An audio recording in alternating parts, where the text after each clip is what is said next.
Et bonjour à tous et bienvenue sur la chaîne Il est de droite. Et aujourd'hui les amis, on part à Nîmes, entre Avignon et Montpellier, pour ceux qui ont du mal à se situer. Nous sommes en France, ça fait longtemps qu'on n'a pas fait une news sur la France.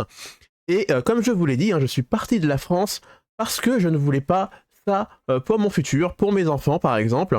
Et bien sûr, les événements me donnent raison parce que à Nîmes, dans un établissement privé, au collège Saint-Jean-Baptiste de la Salle, eh bien, il y a eu une agression, évidemment, une agression au couteau, parce que, évidemment, comme nous avons changé de peuple, le grand remplacement existe, les amis, ce n'est pas un sentiment, eh bien, les agressions maintenant se font au couteau.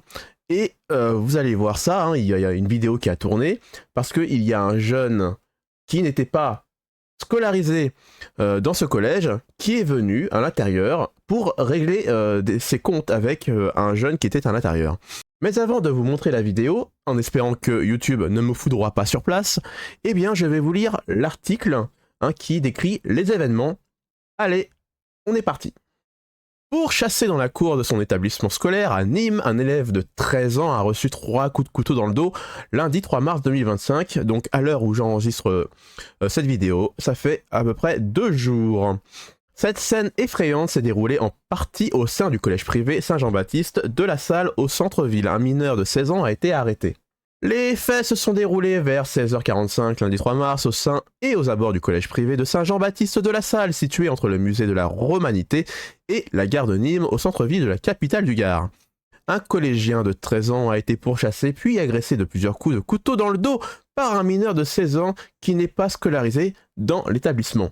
Donc il l'a agressé au couteau et en plus dans le dos. Quel courage les amis, quel courage. L'élève de 4e, sérieusement blessé, a été pris en charge au CHU de Nîmes, ses jours ne sont pas en danger.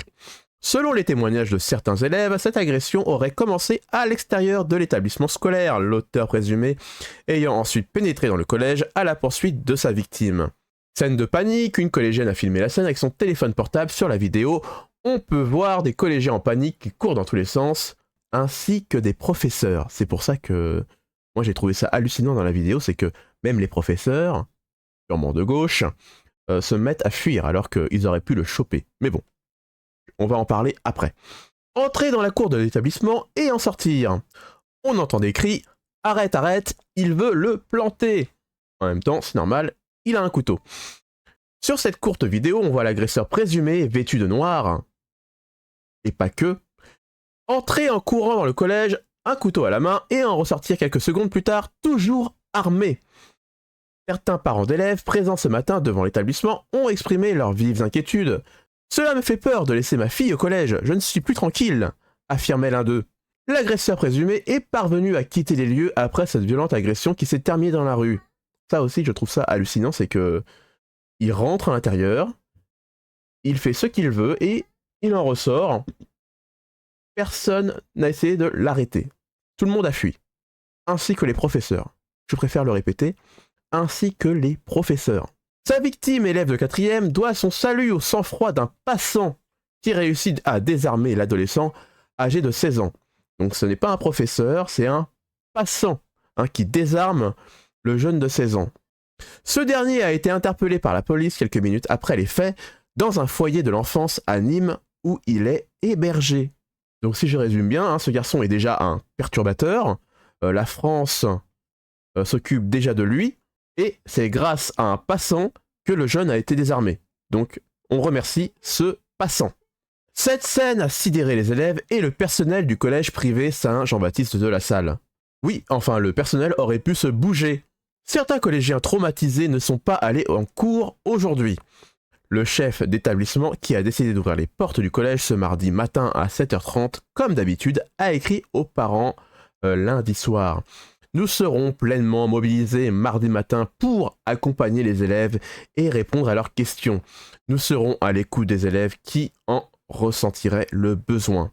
Oui, enfin, on vous demande aussi de les protéger un petit peu, vous pouvez les écouter, mais bon, ils ont vu que vous avez fui comme eux, donc je pense qu'ils n'ont aucune confiance en vous, le personnel de l'établissement. Je dis ça, en faites ce que vous voulez. Coup de couteau pour des moqueries.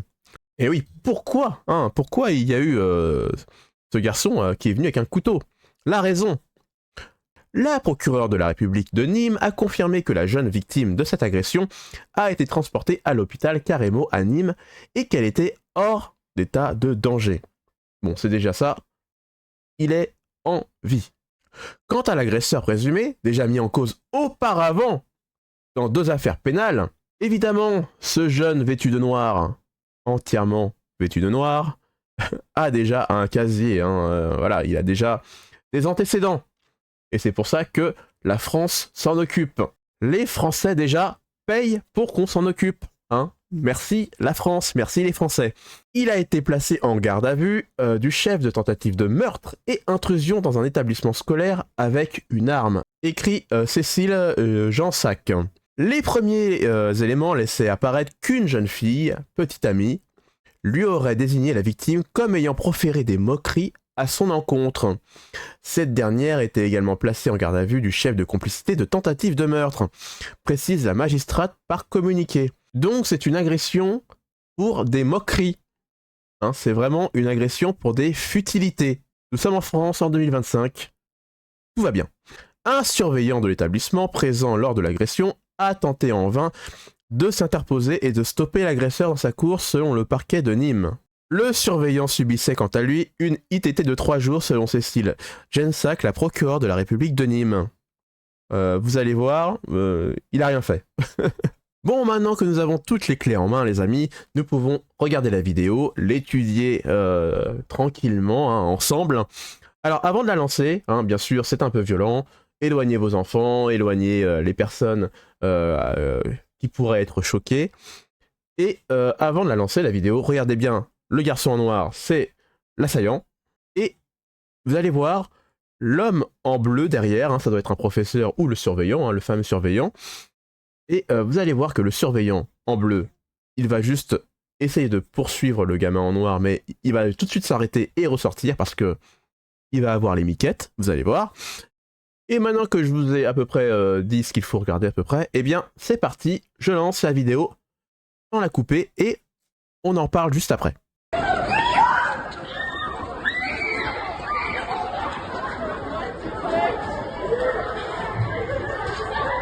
Quoi?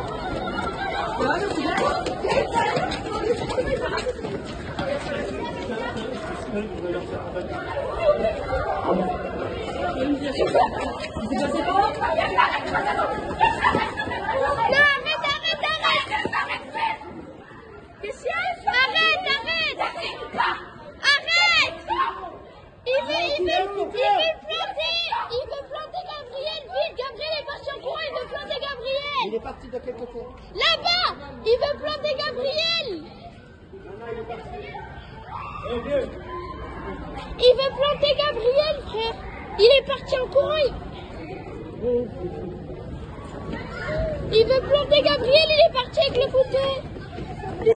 Bon, bien sûr les amis, j'espère que vous avez été choqués, parce que rien ne va dans cette vidéo.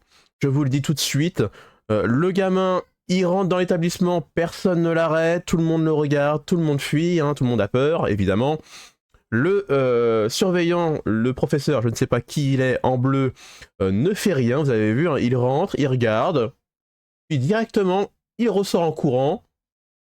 Je ne sais pas à quoi il sert. Et je ne sais pas si on doit le noter aussi, mais le langage des jeunes, la personne qui filme, là, le jeune qui filme, ou la jeune qui filme, je ne sais pas, c'est quoi ce langage, il veut te planter, il veut planter Gabriel, frère. Frère.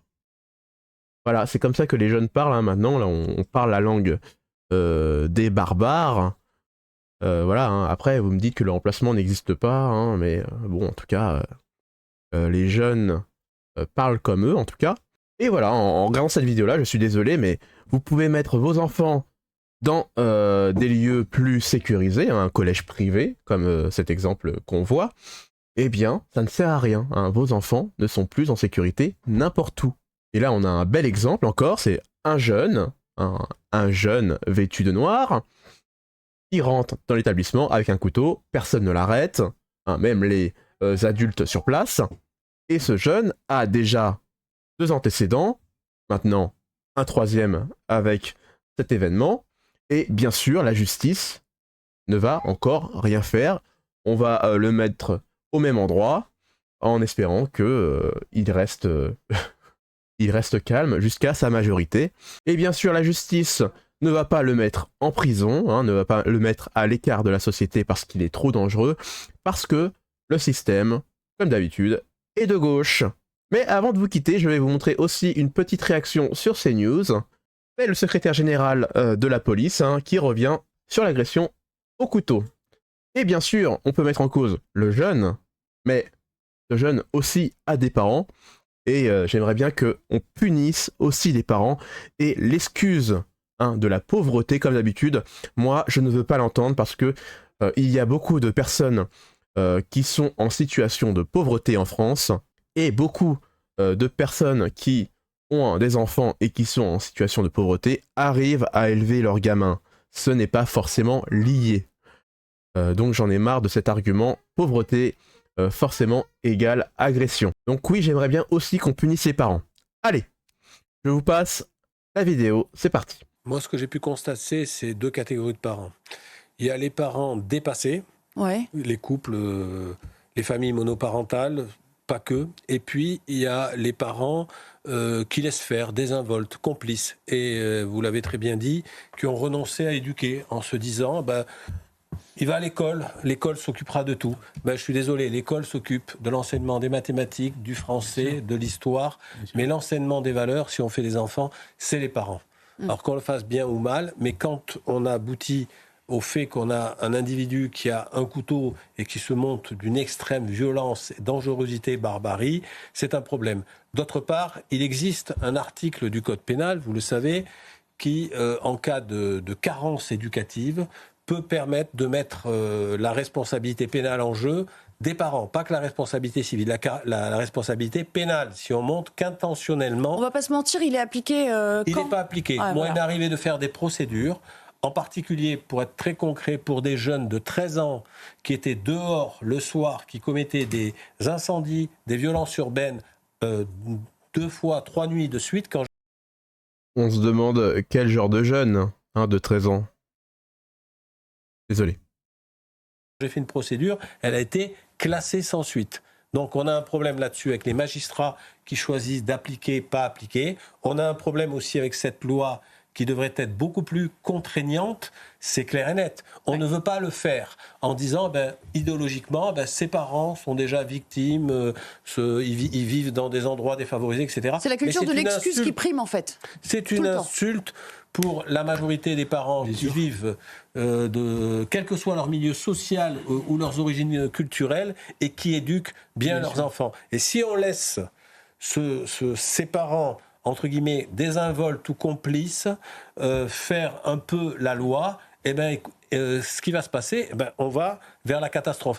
L'État a son rôle à jouer, les parents ont leur rôle à jouer, et il faut parfois les sanctionner, oui. Et oui les amis, le système, comme je vous l'ai dit, est de gauche, même lui, il le reconnaît, il le dit. Et oui, au bout d'un moment, les Français vont faire justice eux-mêmes, puisque l'État ne fait pas le boulot.